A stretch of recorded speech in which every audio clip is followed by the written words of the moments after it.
Narito ang mga tampok na balita dito sa Pampanga. Dapat po ang nanagnan akong mga di, nasanat ng mainggero kay ni. Takanita po, rentao buong mundo. E nala po, mga problema. Mahigit 3,000 OFWs nakatanggap ng tulong mula sa Kapitolyo at mga partner agencies. Sakit, syempre. Pero sabi ko po, hanggat lalaban niya po yung kakong baby, ilaban kaya po. Isang ina na bigyan ng agarang tulong mula sa Kapitolyo para sa anak na may sakit.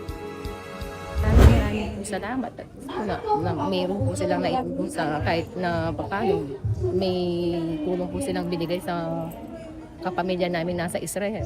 1,038 pamilya ng overseas household workers alamin ang mahalagang fire safety tips mula sa Bureau of Fire Protection. Hindi na po magiging hadlang ang kakulangan sa pinansyal para po makapagpa-avail or makapagpagamot or makapagpakonsulta ang lahat ng mamamayang Pilipino. Alamin kung paano ma-avail ang iba't ibang serbisyo ng Yakap program sa lalawigan.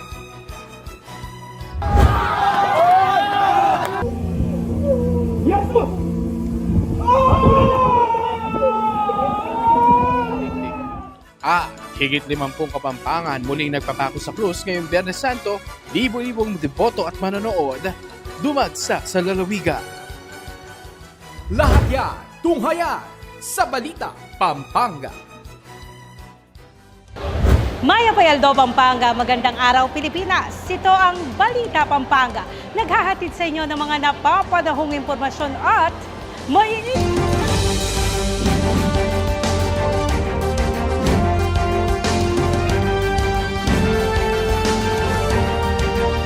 3,000 pamilya ng mga OFWs na nasa Middle East ang nakatanggap ng tulong mula sa Kapitolyo at mga partner agencies. Talaga umuwi yung anak ko, nasa Lebanon. Talagang uuwi na sana, hindi siya nakauwi. Mangiyak-ngiyak ang 53 years old na si Aling Josephine Hernandez habang ikinukwento ang kalagayan ng kanyang anak na nagtatrabaho sa Middle East. 2 taon lang domestic helper sa Lebanon ang kanyang bunsong anak upang matustusan ang kanyang gamutan matapos siyang ma-diagnose ng stage 3C breast cancer. Pauwi na sana ito, ngunit naudlot ang biyahe dahil sa kaguluhan sa Middle East na nakaapekto sa operasyon ng paliparan sa Lebanon. Breast cancer ako eh. Kaya yung mga anak niya 3, naiwan sa akin. Tapos yung asawa niya, sumama sa ibang lalaki. Gusto talagang umuwi ng anak ko. Pinapanalangin ko, laging nasa safety yung anak ko. Siyempre, kahit sino magulang. Like nito, habang naghihintay sa airport sa UAE. Sabi nila sa akin, okay naman ako dito, makakanya, huwag kang mag-alala. Pero talagang uuwi na po siya, 5 taon. Sumabog po yung airport nila sa UAE. Upang makatulong sa mga pamilya ng OFWs, lalo na sa mga domestic helper at home-based workers tulad ni na Aling Josephine at Violeta. Humingi ng tulong sina Governor Lilian Pineda at Vice Governor Dennis Data Pineda sa mga partner agencies. Umabot sa higit 3,000 na OFWs sa lalawigan ang nakatanggap ng tig 4,000 cash assistance at kalahating kaban ng bigas sa magkakaiwalay na payout sa bayan ng Lubao, Apalit, Mexico at Magalang. Ayon sa Pampanga Peso, mahigit 20,000 na OFWs ang lumapit sa kanilang tanggapan. Pasensya na po. So, ito po, hindi po ang kakatanong maging problema ngayon. Nung ating kayo pong kapamilya na isang muli, isa na lang muli. Uling at ang pubalo nung ang kakapila ng gera. Pero muling semana saan na po ngayon eh. Dapat po ang nanagnan akong mga di, nasanat ng mainggero kay ni. Takanita po, rentao buong mundo. E nala po, mga problema. Ang mga natitirang aplikante ay patuloy na isasama sa database ng Kapitolyo upang maiugnay sa iba pang programa tulad ng livelihood assistance, health services at educational support. Nay, maraming salamat po, lalo na buwan nagkasakit ako dahil sa inyo. Guminhawa na po. Maraming salamat, nanay. Kahit kasi yung pong anak ko, nagpapadala lang sa isang buwan. Pero malaking tulong po yan sa amin. Kasi hindi na po namin nahanapin kasi binibigay na. O, ano pa pong hahanapin mo? Di magpasalamat ka na lang ng marami. Patuloy ang pakikipag-ugnayan ng pamahalaang panlalawigan ng Pampanga sa OWA at DMW upang matiyak ang tuloy-tuloy na tulong sa mga Kapampangan OFW na apektado ng sitwasyon sa Middle East. Para sa Balita Pampanga, Luis Rotao. Pakinggan naman ang kwento ng isang ina na nabigyan ng agarang tulong ng Kapitolyo para sa anak na may sakit. Ito si Maylin, isang 27 anyos na ina mula sa bayan ng Lubao ang humingi ng tulong sa pamalang panlalawigan ng Pampanga para sa kanyang 4 na taong gulang na anak na may rare congenital disorder na nangangailangan ng tuloy-tuloy na gamutan. Sobra po kasagit, syempre, pero sabi ko po hanggat lalaban niya po yung kakong baby, ilaban kaya po. Nitong nakaraang taon, kinumpirma ng Philippine Children's Medical Center na ang kondisyon ng bata ay Klippel-Trenaunay Syndrome or KTS, isang rare congenital disorder na nakaapekto sa daluyan ng dugo, lymph vessels at malalambot na tissue o buto. At ayon sa kanya nitong mga nakaraang araw, napapadalas na rin ang nararanasang seizure at pag-collapse ng bata. At sa kabila ng kanilang sitwasyon, patuloy na nagsisikap si Maylin na matustusan ang pangangailangan ng kanyang pamilya sa pamamagitan ng online selling at pagtitinda ng merienda. Maragol saup kasi po, nukarin ko po mamanyad saup through Facebook, through kakilala po karing tegawan. Bilang pengari po, ngayon po, ako na po makaisipan kung nukarin ko po mamunta, mamag-chat para po provide po nga po yung hanggang kailangan na. Agad namang tinugunan ni Governor Lilian Nanay Pineda ang pangangailangang medikal ng bata, kabilang ang anti-rejection medicines at iba pang gamot na kailangan para sa kanyang oral chemo. Malaking ginhawa para sa pamilya ang tulong na kanilang natanggap, lalo na sa patuloy na gamutan ng bata. Dakal salamat nanay, kay binyayo pong kay pampanulo na po ning baby ko at kay oral chemo na po, nako po nukarin po mamanyad saup. Dahil binyayo na yan po hanggang kailangan na po ning kakong anak. Dakal salamat nay. Sana po dakal kayo pa po asopan na kalupaming mangailangan, lalo na po karing makantini pong sitwasyon. Dakal salamat nay. Ipinapakita ng kwento ni Maylin ang sakripisyo ng isang ina na handang gawin ang lahat para sa kalusugan ng kanyang anak. At sa tulong ng Kapitolyo, nadadagdagan ang pag-asa ng pamilyang patuloy na lumalaban. Karing hanggang pong kalupa kong pengari na atin pong anak special needs, laban mo po. Hanggat kakitala pong lalaban din kaya katamong anak, lumaban tamo po. Dahil kaya katamo la po kukuwang lakas din kaya katamong anak, bilang pengari po, gawan ko nga para po karing anak ko. Para sa Balita Pampanga, Patricia Kabungkal. Alamin naman natin ang kwento ng higit 1,000 pamilya ng mga overseas household workers na nabigyan ng tulong ng Kapitolyo at mga partner agencies. Kasalukuyang ligtas ang kalagayan ng kaanak ni Lilian sa Israel. Pero di maalis ang pagbabahala niya dahil sa patuloy na tensyon sa gitnang silangan. Nakakatakot. Kahit sino naman po, ano ka sa kapamilya mong nasa Israel na gusto na namin pauwiin kaso hindi sila makauwi. Wala silang magagawa, kundi nagtitiis na lang po sila sa shelter. 10 taon na rin naninilbihang household worker ang kapatid niyang si Lucy. Kaya naman patuloy rin na nananalangin ang ginang na manatiling ligtas ang lahat at matapos na ang hidwaan. Kung ramdam natin dito sa Pampanga ang tensyon sa Middle East, mas ramdam ng mga kapamilya ng mga OFW ang takot at pangamba. Kaya naman minabuting bigyan ng prioridad at tulungan ng Kapitolyo ang mga kapamilya nila. Sa pakikipagtulungan ng PESO at Overseas Workers Welfare Administration, natukoy ang mga benepisyaryong hinatira ng tulong ni Governor Lilian Nanay Pineda sa gitna ng krisis sa Middle East. Basta po lang sa lesebili, isa lang muli, punta Nagpakayo po Kapitolyo, sabit niya po talagyo, ang point ng telephone number, no ka rin niya po magobra, nangit ang address, punta lang niya po ng Department of Migrant Workers ka rin, Yuli la po. Tsaka na lang po pumibalik nung mitok ng Ringgera.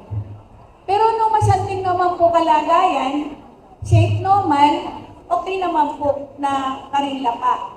Si masakit po yung obra kay Pilipinas, di ba? Pero nung lawera po, lumot ng gera, lalala, makiunahan mo po, makanita, masyuna daw po, masyuna dala. Tumanggap si Nagueco at ang iba pang benepisyaryo mula sa Arayat, Bacolor, City of San Fernando, Santa Ana, Candaba at San Luis ng tig 4,000 pesos at kaba ng bigas mula sa Kapitolyo. Mga household workers muna ang naging priority natin. Bakit sila? Kasi sila ang may pinakamababang sweldo. Actually, ang tinitignan ni Nani, hindi naman yung mga OFW doon. Kasi yung mga iba ang kine-claim, bakit sila? Siguradong may bahay silang tinitirahan doon, kakain sila sa mga amin nila. Yun nga po, wala pong pumapasok na sweldo yan. So yung mga pamilya na naiiwan, yun po ang kawawa. Kaya sila po ang una. Pero hindi yung ibig sabihin na mag-i-stop na tuloy-tuloy po yung pagtutulong, mahanap po si Nanay, nagsosolve pa po. Nagpahayag ng suporta sina 4th District Member Vince Calara, Pampanga Peso Head Luningning Vergara, kasama ang mga Municipal Peso Managers, PSWD Officer Fema Narang at Lumao Mayor Esme Pineda. Maraming po salamat. At mayroon po silang naitulong sa kahit na paano. May tulong po silang binigay sa kapamilya namin nasa Israel. Para sa Balita Pampanga, Gerald Glotton. Mga kababaihan naman sa 4th District ang nakatanggap ng libreng pap smear. Nagsagawa ng cervical cancer screening mission ang Alagang Nanay Preventive Healthcare Program sa pangunguna ni Governor Lilian Nani Pineda at Vice Governor Dennis Delta Pineda. Isinagawa ang libreng pap smear mission para sa mga kababaihan sa Domingo Bay Flores District Hospital sa bayan ng Macabebe, Pampanga. Layunin na maagang matuklas ang cervical cancer at mapalaganap ang tamang kaalaman tungkol sa sakit. Pinangunahan ni Board Member Dr. Kay Nagit, kasama sina Dr. Nathaniel Mercado at Dr. Lady Joy Figueroa, isang OB-GYN specialist, ang pagbisita sa mga pasyente at pag-inspeksyon sa pasilidad ng ospital. Ayon sa Provincial Health Office, umabot na sa higit 300 kababaihan na ang nabigyan ng libreng screening sa ika-4 na distrito ng Pampanga. Kabilang dito ang bayan ng Apalit, Macabebe, Minalin at San Luis. Pwedeng mag-avail ng libreng pap smear sa tulong ng mga barangay health workers at nanay community workers sa inyong lugar. Lumapit sa tanggaman ni Governor Lilian Nani Pineda ang mga opisyal ng Barangay Dalayat Macabebe upang humingi ng livelihood programs para sa kanilang mga kababayan. Bilang tugon, isusulong ang isang livelihood program para sa 20 hectare na bakanteng lote o spoil site ng DPWH sa lugar upang mapakinabangan nito ng komunidad. Layon ng programa na bigyan ng hanap buhay ang mga residente sa pamamagitan ng pagtatanim ng iba't ibang pananim at gulay. Sa ganitong paraan, hindi lamang magkakaroon ng dagdag na kita ang mga benepisyaryo, kundi makakatulong din ito sa pagpapalakas ng food security sa barangay. Sa pakikipag-ugnayan ng mga ahensya ng pamahalaan, inaasahang magiging produktibo ang nasabing lugar at magsisilbing pangmatagalang kabuhayan para sa mga mamamayan. Para sa Balita Pampanga, Luis Rutao. Alamin naman ang mahahalagang safety tips para iwas sunog mula sa BFP.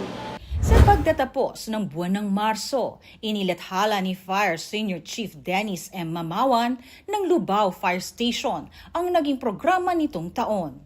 Sinalubong sa unang araw ng Marso sa isang maingay na parada, tunog ng sirenang nagpaakit sa kahabaan ng mga fire trucks kasama ang mga manggagawa o ang ating mga firefighters sa pagpapaalala na umpisa na ng panahong tag-init kung saan malapit ang badya ng sunog. March 1, may umpisa tamo po March 1, may kick-off tamo po via motorcade. Kareng major thoroughfares actually kaya pita simultaneous buong Pilipinas. May motorcade lab po rin kakatamong fire station.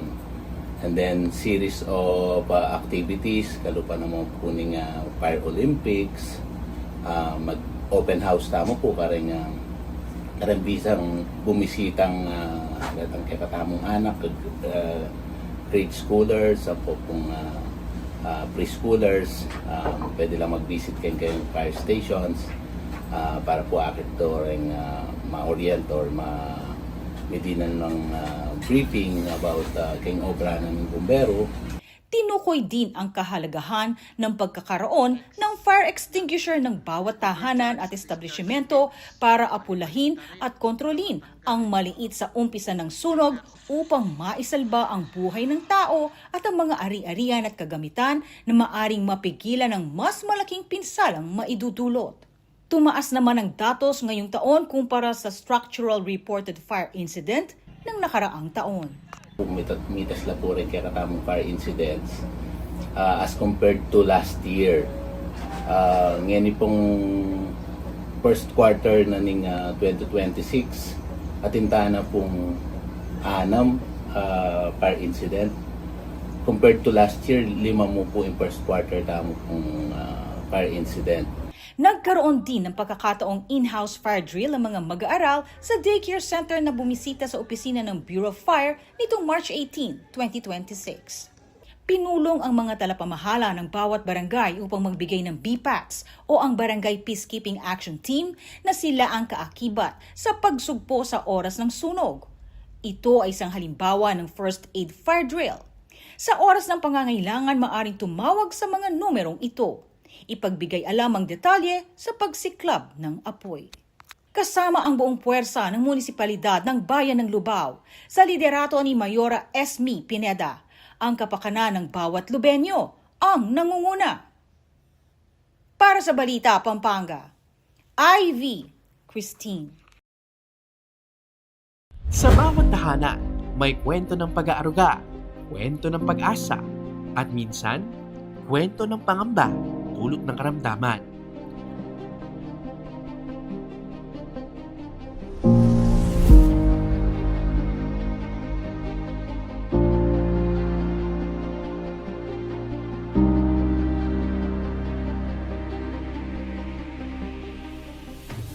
Ngunit paano kung ang lunas ay mas mailapit sa bawat Pilipino?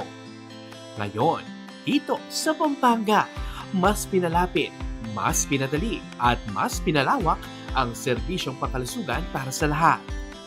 Sa tulong ng PhilHealth Accredited Yakap Clinics at Gamot Pharmacies, ang serbisyong medikal ay mas abot kamay na. Sa ilalim ng Yaman ng Kalusugan Program o YAKAP, ang libreng konsultasyon, pagsusuri at gamot ay para sa bawat Pilipino. Ang PhilHealth Yakap ay programang naglalayong pangalagaan ang kalusugan ng bawat miyembro, mula sa pag-iwas sa sakit hanggang sa maagap na gamutan, at pag-iwas sa mas malalang kondisyon at pagpapaospital. Paano nga ba maging benepisyaryo ng Yakap program? Una, magparehistro o mag-update ng PhilHealth record, maaaring sa opisina o gamit ang eGov app.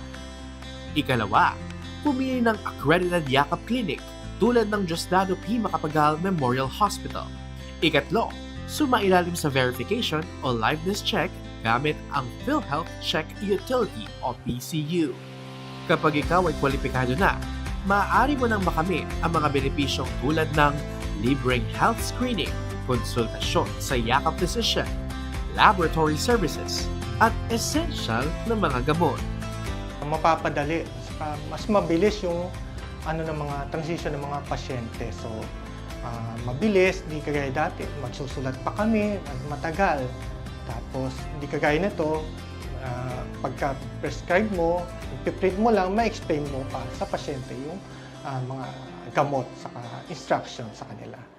Bawat miyembro na sumasailalim sa check-up ay maaaring makinabang ng hanggang 20,000 pesos na halaga ng essential medicines sa loob ng isang taon mula sa mga accredited gamot pharmacies. Ang PhilHealth Yakap or ang Yaman ng Kalusugan program ay naglalayon, ay isang napakagandang programa ng PhilHealth because naglalayon ito na mabigyan ng libreng konsultasyon, libreng laboratory test, diagnostic test, cancer screening, at higit sa lahat, libreng mga gamot. So hindi na po magiging hadlang ang kakulangan sa pinansyal para po makapagpa-avail or makapagpagamot or makapagpakonsulta ang lahat ng mamamayang Pilipino. Una po, hindi po namin kasi alam. Kaya wala po kaming, natatakot po kaming magpa-check up. Wala po yung takot at nagkaroon po kami na-encourage po kami na ipa-check up lahat po ng nararamdaman namin dahil hindi na po kami natatakot na magbabayad ng malalaki. Nanyayahan ko po lahat ng ating mga kababayan na magpa-register na po. Huwag po tayong matakot dahil meron pong tutulong sa atin sa ating pong mga karamdaman. Sa Escolastica Romero District Hospital sa Lubao, mas pinahusay ang serbisyong medikal dahil kompleto ito sa cancer screening procedures na nakapaloob sa YAKAP program. Mula sa mammogram, CT scan, endoscopy, at ultrasound. Mayroong kumpletong pasilidad para dun sa cancer screening na covered ng PhilHealth. Meron ho tayo dito sa ERDH ng colonoscopy na isa dun sa mga cancer screen natin for colon cancer. We are blessed with a good roster of doctors, colorectal surgeon who performed said procedure. So maliban ho doon, meron tayong mga serbisyo dito katulad ng mammogram na ginagamit naman natin sa breast cancer screening. Kasama din ho dito ang pagkakaroon ng ultrasound para sa atay at saka sa breast at saka yung tinatawag nating low dose na chest CT scan. At ang kahuli-ulian po sa mga cancer screening din ng liver ay ang alpha-fetoprotein na meron tayo dito sa ating ospital. Mas kumpleto ang serbisyong handog para sa mga kapampangan. Kung kinakailangan naman ng laboratory procedures, saklaw din ito ng YAKAP program. So ito makakatulong talaga sa amin bilang doktor na malilibre na ng pasyente yung mga ganitong klaseng serbisyong laboratorio, tsaka mga radiologic test kasi marami naman talaga sa mga pasyente minsan hindi nila kinakayang ipagawa ito kahit i-request ng doktor. Tulad ng serbisyong binibigay ng Romana Pangan District Hospital sa Florida Blanca. Hindi lamang sa gamot at laboratorio nagtatapos ang benepisyo. Kasama rin ang dental services tulad ng tooth extraction, cleaning, at iba pang serbisyong pangkalusugan sa ngipin. Ang bagay din po ma'am kasi magagamit na po sa ibang kung may bibilin ka pong o kaya mga pagkain ka, malaking tulong po talaga. Sa pangunguna ng pamahalaang panlalawigan ng Pampanga, sa pamumuno ni na Governor Ilia Nanay Pineda at Vice Governor Dennis Delta Pineda, kasama ang PhilHealth, hinihikayat ang mga healthcare providers na maging bahagi ng programang ito.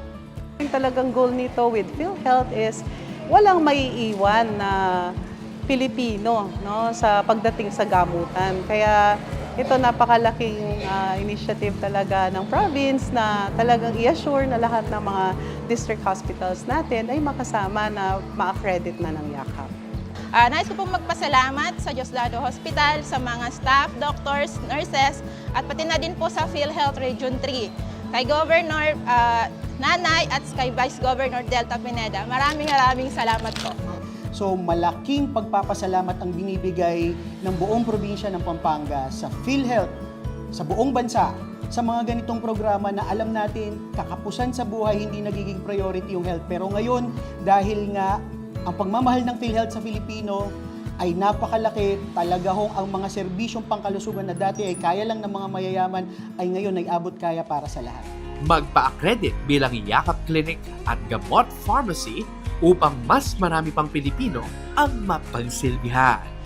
Programang ito, dahil sa PhilHealth YAKAP, mas pinalapit ang kalusugan para sa bawat Pilipino.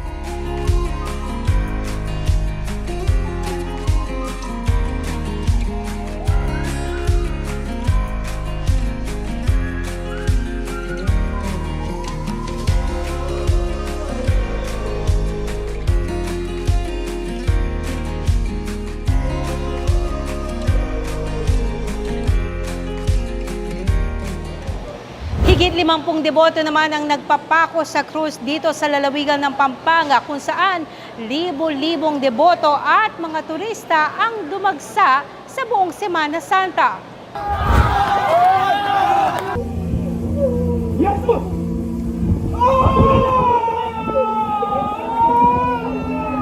Dinagsa ng napakaraming deboto ang lalawigan ng Pampanga nitong Holy Week mula sa bisita iglesia sa mga makasaysayang simbahan ng lalawigan tulad ng Sunken Church ng Bacolor, Pampanga hanggang sa mga nagpepenitensya at nagpapapako sa krus sa iba't ibang bayan nitong Biyernes Santo.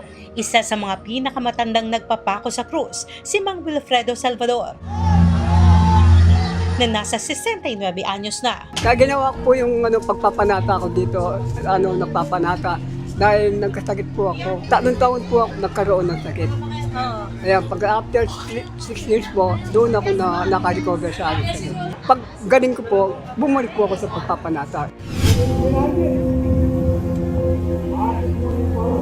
Sa huling pagkakataon naman, sa loob ng 37 years, nagpapako si Mang Ruben Enaje, dala ng katandaan at mga iniindang karamdaman. Sa katunayan, kaagad siyang kinabitan ng oxygen matapos ang pagganap. Nauna na niyang sinabi na alay niya ito sa kapayapaan sa gitnang Luzon. Stay humble lang po. Huwag maging mayabang sa titulo ninyo. Bacolor, City of San Fernando, Mabalacat City, San Luis at Santo Tomas. Very emotional. Very emotional? Yeah. Made it real. It's very interesting. It's very moving. Yes, it felt real. Definitely. Nauna nang sinabi ng simbahan na hindi nila ito hinihikayat pero nirerespeto pa rin ang tradisyon. Bagaman, may ibang paraan ng pagpepenitensya. Hindi natin mahusgahan yung mga nagpepenitensya kung ito yung way nila ng pagpapahayag ng pagmamahal sa Panginoon. Kung ito yung alam nila, mayroong mas makabuluhang pagpapahayag ng pagmamahal. Kahit hindi ka magpasa ng krus, hindi mo paduguin ang iyong katawan, pero mas malalim. Ayun nga, mahalaga yung huwag makisangkot sa korupsyon, sa pandaraya, sa panaloko ng kapwa, pambubudol, at mas makabuluhan yung sakripisyong gagawin para sa ikakabuti ng pamilya, ikabubuti ng anak, kaysa ditong ganyan. Pagdating ng Sabado de Gloria, napuno ng libu-libong deboto ang plaza sa bayan ng Guagua sa tradisyonal na salubong o muling pagkikita ni Jesus at Inang Maria matapos ang muling pagkabuhay. Isang mistulang anghel ang nag-alis ng itim na belo ni Maria, simbolo ng katapusan ng pagluluksa. Pasabog naman ang Easter Sunday sa ilang bayan sa Pampanga, tulad dito sa St. Thomas the Apostle Parish sa Santo Tomas, sa taon ng pagsunog at pagsasabog sa effigy. Karaniwan ito ay kumakatawan kay Judas Iscariot, ang apostol na nagkanulo kay Jesus, pero ngayon, naglagay na lang sila ng mga 7 deadly sins bilang simbolo ng pagwaksi sa kasalanan at pagbabagong asal sa Easter Sunday. After Easter, we are a new creation already. So sinusunog natin yung lumang sarili natin, yung ating mga nakaraan na hindi maganda, at mag-uumpisa tayo sa isang panibagong buhay, puno ng pag-asa na dala ng muling pagkabuhay ni Jesus.